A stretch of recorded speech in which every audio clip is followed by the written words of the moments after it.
ஜெயிப்போமா அப்படிங்கிற ஒரு டவுட் இருந்துச்சுமா. இப்போ கன்ஃபார்மா ஜெயிச்சிருவோங்கிற ஒரு நம்பிக்கை எங்களுக்கு வந்துருச்சு. அதுவும் இல்லாம என் தொகுதியில பொறுத்த அளவுக்கு பாத்தீங்கன்னா விஜயோட அதிகப்படியான ஓட்டு வாங்கறதுக்கான வாய்ப்பு இருக்குமா? உங்கள் சத்யாவில் ஃபுல் மூன் சேல் காலை 9 மணியிலிருந்து இரவு 12 மணி வரை மே 1 ஒரு நாள் மட்டும். நேர்களுக்கு வணக்கம்.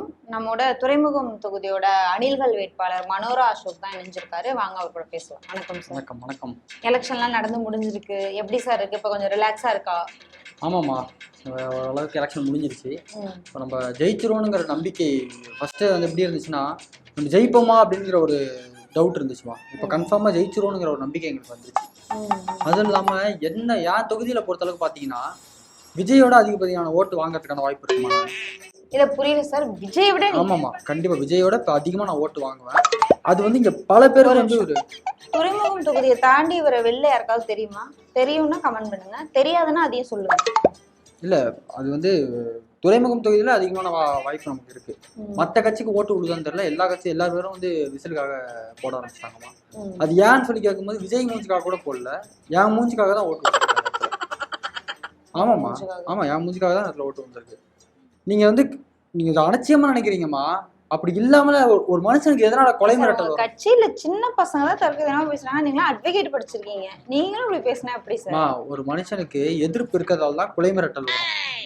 சரி, எனக்கு கொலை மிரட்டல் வந்திருக்குமா? எனக்கு சொல்லுங்க, நீங்களே சொல்லுங்க, என்ன நடந்தது? அந்த மினிஸ்டர் கூட உங்களுக்கு என்ன தகராறு? அது ஒண்ணும் இல்லம்மா, ஃபர்ஸ்ட் ஒரு கார் ஒன்று வந்துச்சுமா. அந்த கார்ல இருந்து இறங்கி வந்து என்னை வந்து மிரட்டினாங்கம்மா. யாரு? மினிஸ்டர்? ஆமாம்மா, அவங்க வந்து மிரட்டினாங்க. கார்ல இருந்து இறங்கி வந்து பொது வெளியில உங்களை மிரட்டுறாரு? ஆமா, மிரட்டினாங்க. மிரட்டி அவர் பயம் வந்துட்டுமா, அவருக்கு நான் ஜெயிச்சிருவேனுங்கிற பயம் வந்துட்டு போட்டுறவான்னு கேக்குறாரு. அதெல்லாம் என்ன பேசலாம்? புது தெளிவா சொல்லுங்க, கதையை சொல்லுங்க தெளிவா. என்னைக்கு, எத்தனை மணிக்கு, எங்க நடந்தது? அது என்னன்னா, நான் வந்து என் ஆபீஸ் வாசல் நின்றுட்டு இருந்தேம்மா. அப்போ ஒரு கார் வந்துச்சு. கார்ல இருந்து இறங்கி வந்து என்னன்னா எனக்கு ஆதரவா ஒருத்தர் பேசிட்டு இருந்தாருமா. அவர் என்ன சொல்றாரு, நீங்க போங்க அப்படின்னு சொல்லி அனுப்பிச்சு விட்டாங்க. ஏன்னா நம்ம அங்க இருந்தோம்னு வச்சுங்களேன், வேற மாதிரி ஆகி போயிடும்.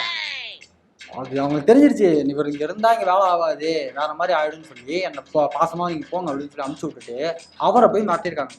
விஜயகுமார் அவரை மாட்டிருக்காங்க. நீங்க ஏன் போசனே போனீங்க? என்ன அப்புறம் அவங்களுக்கு நம்ம பாதுகாப்பு கொடுக்கணும்ல. அப்புறம் ஏன் போசனம் போனீங்கன்னா, நான் இருந்திருந்தா பிரச்சனையா இருக்கும், அதனால இங்க போங்கன்னு சொல்லிட்டாங்க. பிரச்சனை வரக்கூடாது, சட்டம் ஒழுங்கு கரெக்டா இருக்குங்கிறதுக்காக நான் போனேன். நான் இல்லைன்னா அங்கே வேற மாதிரி ஆயிருக்கும். உங்களுக்கு தெரியல நான் என்னை பத்தி. அது மட்டும் இல்லாம அவர் வந்து செல்போன் எடுத்து வயிற்றுல வச்சு அவனை போட்டுறவான்னு கேட்கிறாரு. என்ன இப்ப அப்படி என்ன கேட்கலாமா? ஒரு பொதுவில் அப்படி கேட்கலாமா? நான்லாம் கோவப்பட்டேன்னு வச்சுங்க வேற மாதிரி ஆகி போயிடும். இல்ல சார், ஒரு அமைச்சர் பொது வெளியில இப்படி பண்ணா இப்ப எல்லாம் எல்லாரும் கையில செல்போன் வச்சுட்டு சுத்துறோம், எல்லாருக்குமே தெரியும். ஏதாவது சின்ன விஷயம் நடந்தா கூட உடனே வீடியோ எடுத்து போட்டு விட்டுறாங்க. ஒரு அமைச்சர் இப்படி பொதுவெளியில யாரையாவது மிரட்ட முடியுமா? ஒருவேளை ஒரு மிரட்டினாருன்னு கூட வச்சுப்போமே, போன்ல மிரட்டினாரு, வீட்டுக்கு வந்து மிரட்டினாருன்னா கூட ஒரு நம்புறதுல ஏதோ கொஞ்சம் நியாயம் இருக்குன்னு சொல்லலாம். இப்படி கதை விடுறீங்களே. உங்களுக்கு தெரியலமா, அவர் எங்களை மிரட்டினாரு. அவருக்கு பயம் வந்துட்டுமா, நான் ஜெயிச்சிருவேன், பெரும்பான்மையில ஜெயிச்சிருவேங்கிற பயம் வந்துட்டு. ஆமா, பயம் வந்துட்டு அதனால என்ன மிரட்டுறாங்க, வேற ஒன்றும் கிடையாது. அவங்க தோத்துறாங்கன்னா அசிங்கமா போயிடும். இப்ப தோத்துறாங்கன்னா எக்ஸ் மினிஸ்டர் ஆயிடுவாங்க. இருக்கும்ல, அது பயம் இருக்கும்ல. சார் அது வரட்டும் சார், ரிசல்ட் ஒரு 4ஆம் தேதி வரைக்கும் டைம் இருக்கு. ரிசல்ட் வந்து அதான் சொல்றேனே, விஜயோட பெரும்பான்மையில நான் ஜெயிக்க போறேன், அவ்வளவுதான். சரி, அதை விட்டுருங்க. பூத்துல ஏதோ கேப்சர் பண்ண ட்ரை பண்ணாங்கலாம், குற்றச்சாட்டு வச்சுட்டு இருக்கீங்களே, என்ன குற்றச்சாட்டு? அது வந்து திமுக வந்து இங்க நிறைய வேலை பாக்குதுமா. முக்கியமா கள்ள ஓட்டு போடுறாங்க.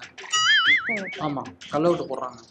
விசிலுக்கு வந்து நீங்க கையங்காலமா புடிச்சு தேர்தல் ஆணையத்துல ஒப்படைச்சிருக்கலாம்ல. அவங்க எனக்கே தெரிய மாட்டேங்குதுமா. ஒரு மாதிரி மார்வசத்துல வந்து போடுறாங்கன்னு நினைக்கிறேன். அந்த ஒரு ஆள் ஏதோ ஒரு படத்துல ஒரு ஆள் சேவலாம் பண்ணிட்டு வந்து போடுவார்ல, அந்த மாதிரி போடுறாங்கன்னு நினைக்கிறேன்.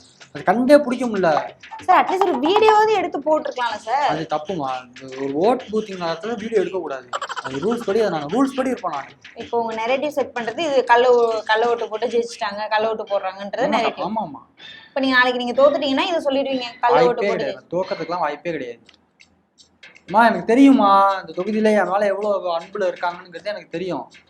தொகுதி பக்கம் நான் போனாலே அவ்வளவு வரவேற்பு இருக்கும். எனக்கு கண்டிப்பா நான் ஜெயிச்சிருவேன். சரி சார், உங்களுக்கு 50 கோடி வரைக்கும் தரேன், நீ வந்து மனு தாக்கல் வாபஸ் வாங்கிடுன்ட்டு சொன்னதா நீங்க சொல்லிருக்கீங்களே, நீங்களே ஒரு இன்டர்வியூல சொன்னீங்க, அது உண்மையா? ஆமாம்மா, பயம் வந்துருச்சு. 50 கோடி இல்ல, 1000 கோடி கொடுத்து கூப்பிட்டாங்க. 1000 கோடி கொடுத்து கூப்பிட்டாங்க உங்களுக்கு. 1000 கோடி? ஆமா அம்மா, அவ்வளவு பயம்மா. கொலை மிரட்டல் வருது, பேரம் பேசுறாங்க, இன்னும் பங்களாலாம் தரேன்னு சொன்னாங்க. நான் காசுக்கெல்லாம் வாய்ப்பே கிடையாதுங்கன்ட்டேன் நான். எனக்கு காசு வாங்கி நான் வந்து வேலை போகணும்னு அவசியம் கிடையாதுமா. எதுக்கு நீங்க பயந்தீங்கன்னா நீங்க வந்து சொல்லுங்க, அப்பா அவனுக்கு பார்த்தா எனக்கு பயமா இருக்கு விட்டு கொடுத்துரு அப்படின்னு சொன்னா நான் விட்டு கொடுக்க போறேன். காசை வச்சு பேரம் பேசுறது மிரட்டுறது எந்த இதுல இருக்கும்? சார் அந்த துறைமுகம் தொகுதியிலேயே எல்லாருக்கும் உங்களை தெரியுமான்னு தெரியல சார். உங்களை மனு தாக்கல் வாபஸ் பண்றதுக்கு எதுக்கு சார் 1000 கோடி எதுக்கு சார் கொடுக்கணும்? கொடுத்தாங்கம்மா, உங்களுக்கு தெரியல. அண்டர் கிரவுண்ட்ல நிறைய டீலிங் நடக்குது, உங்களுக்கு தெரியல. உங்களுக்கு இல்ல பில்டப் பண்ணாலும் ஒரு நியாயம்னு ஒண்ணு இருக்குல்ல. பில்டப்லாம் இல்லம்மா, நான் மோசமானவன். என்னை பத்தி தெரியல உங்களுக்கு. மோசமானவன்ல முக்கியமானவனாலாம். சரி ஓகே சார். இப்போ வாக்கு சதவீதம் இந்த தேர்தல் அதிகமாயிருக்குல்ல, ஆமா, அதுக்கு என்ன காரணம்னு நினைக்கிறீங்க? அது கண்டிப்பா தளபதி தான் காரணம். எப்படி தளபதின்னு சொல்றீங்க? அவர் வந்ததுக்கு அப்புறம் தான் நிறைய பேர் அரசியல் படுத்தப்பட்டிருக்காங்க, அரசியலை பத்தி படிக்க ஆரம்பிச்சிருக்காங்க. அரசியல் படிக்கிறாங்க. அரசியல் படிக்க ஆரம்பிச்சிருக்காங்க. அரசியல் மேல ஒரு ஆர்வம் வந்திருக்கு நிறைய பேருக்கு. அதனால தளபதி வந்துட்டாரு. தளபதிக்காக நம்ம அரசியல் பேசணும்டா, தளபதிக்காக ஓட்டு போட ஒரு ஜெயிக்க வைக்கணும்னு சொல்லிட்டு ஓட்டு எப்படி சொல்றது, ஓட்டர் ஐடியே வாங்காதவங்க கூட ஓட்டர் ஐடி வாங்கி ஓட்டு போட வந்திருக்காங்க. எது எலெக்ஷன் அன்னைக்கு டிப்டாப்பா சட்டெல்லாம் போட்டு ரீல்ஸ் போட்டு போய் அங்க ஓட்டு இல்லன்ட்டு அழுதுட்டு இருந்தாங்களே அதுவா? அது நம்ம பசங்களுக்கு எஸ்ஏஆர்னா அதை பத்தி தெரியல. முக்கியமா தெரியல. எஸ்ஏஆரால ஓட்டு அதிகமா இருக்குன்னு சொல்றாங்க. கிடையவே கிடையாது. தளபதி ஒரு ஆள், அவரால் மட்டும்தான். தளபதி சாரால மட்டும்தான், சாரால கிடையாது. புரிஞ்சுக்கோங்க. சரி சார், நீங்க சொல்ற வழிக்கே வரேன். ஒருவேளை தெரியாம ஜெயிச்சிட்டீங்கன்னா அந்த தொகுதிக்கு என்ன பண்ணுவீங்க? தெரியாம ஜெயிச்சிட்டீங்களா? நாங்க ஜெயிச்சிட்டோங்க. நாங்க சரி, என்ன திட்டங்கள் வச்சிருக்கீங்க? அது நிறைய வச்சிருக்கேன் நாங்க. சோ பட்டியல் போடுங்க, மக்களுக்கு தெரியும். அது நிறைய வச்சிருக்கேன் நான். அது இப்ப இருக்கு, நிறைய இருக்கு. நான் அந்த முக்கியமா அந்த இடத்துல வந்து அனலைஸ் பண்ணிட்டு இருக்கேன், ஃபுல்லா ஸ்கேன் பண்ணிட்டு இருக்கேன். என்ன பண்ணணுங்கிறத நான் ஜெயிச்சதுக்கு அப்புறம் பண்றேன் பாருங்க.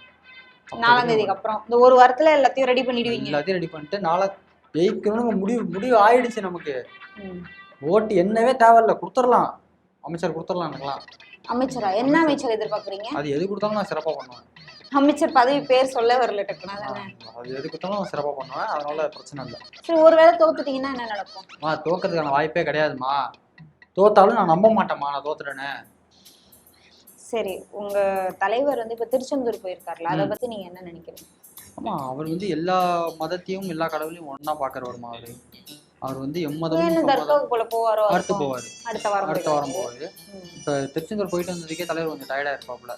போயிட்டு வந்துட்டு ஒரு மாசம் ரெஸ்ட் எடுத்துட்டு அதுக்கப்புறம் போவாப்புல. ரிசல்ட்டுக்கு அடுத்து போவாருன்னு நினைக்கிறேன். டெஸ்ட் ரிசல்ட்டா? டெஸ்ட் ரிசல்ட் இல்லமா, ரெஸ்ட் எடுத்துட்டு போவாரு. ரிசல்ட் பார்த்துட்டு போவாரு. வேண்டுதல் நிறைய வச்சிருக்காப்புல. இப்ப நீ முட்டி போட்டு நடந்தாருல, அந்த மாதிரி வேளாங்கண்ணில முட்டி போட்டு நடக்க போறாரு மண்ணுல. ஏற்கனவே சர்ச்சுக்கு போயாச்சு. இல்ல, ஜெயிச்சதுக்கு அப்புறம். ஜெயிச்சுட்டா முட்டி போட்டு வரணும்னு வேண்டியிருக்காரு தலைவர். தோத்துட்டா லட்டு வாங்க போயிடுவாரு அரோகரா. அதுக்கடுத்து லட்டு வந்து அரோகரா கிடையாதுமா. லட்டு வந்து இது எனக்கு டக்குன்னு வர மாட்டேங்குது பாருங்க, பெருமாள் அவர் லட்டு. அரோகரா கிடையாது, சரிதா? அதனால இது மாதிரி பேசாதீங்க, அது நமக்கு தேவையில்ல. வேண்டுதல் இருக்கு தலைவர். ஒவ்வொரு கோயிலா போயிட்டு இதுக்கு போய் முருகருக்கு போய் அளவு குத்த போறாரு. அடுத்து திருச்செந்தூர்ல அடுத்து தர்காவுக்கு மொட்டை போட போறாரு. அவர் போட மாட்டாரு, உங்களை தான் போட வைப்பாரு 4ஆம் தேதி. ஏதோ ஒண்ணு ஜெயிக்கிறோம், தலைவரை கொண்டு போய் கோட்டையில நிறுத்துறோம், அவ்வளவுதான். எது, செங்கோட்டையிலயா?